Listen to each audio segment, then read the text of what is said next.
राजगढ़ का राजा बहुत ही चालाक और होशियार था। उसने अपने हर एक महल को बड़े ही सुंदर और भाव्यपूर्ण बनवाया था।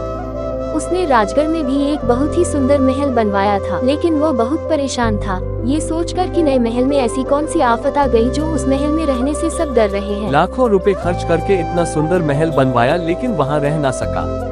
ऐसी कौन सी बुरी ताकत है जो हमारे महल को कब्जा कर बैठी है? मंत्री जी कुछ कीजिए। मंत्री, महाराज, आपके उस महल में परेशानी की वजह भूत ही है। क्या कर सकते हैं मंत्री? इतना खर्चा करके मैंने ऑनलाइन उस महल का डिजाइन मंगवाया था, अब ऐसे डिजाइन दोबारा नहीं मंगवा सकता।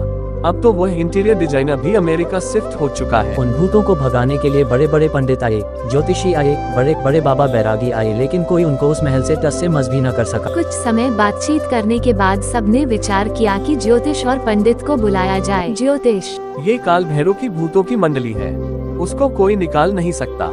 लेकिन दक्षिणा के लालच में कुछ पंडितों ने कहा, हम अपनी तंत्र मंत्र की शक्ति से भूतों को भगा सकते हैं, हम न्यू टेक्नोलॉजी इस्तेमाल करते हैं। पंडितों के कहे मुताबिक ढेर सारी हवन सामग्री और फल मंगवाए गए। पंडित लोग महल में गए और वहां भूत की कनेक्टिविटी को ढूंढने लगे। फिर पूजा की और महल के चारों ओर मंत्र युक्त किले गाड़ दिए गए।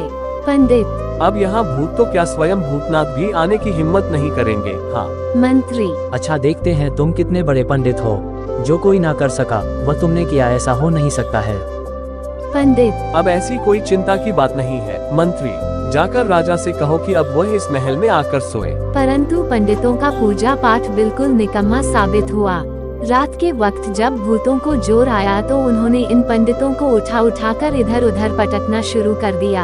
हाँ हाँ हाँ, चलो अब इन सब का नाटक खत्म, अब हमारी बारी है। चलो रे, इनको यमराज के वाईफाई से कनेक्ट करते हैं। अरे यह नहीं हो सकता, तुम लोगों को यहाँ नहीं होना चाहिए।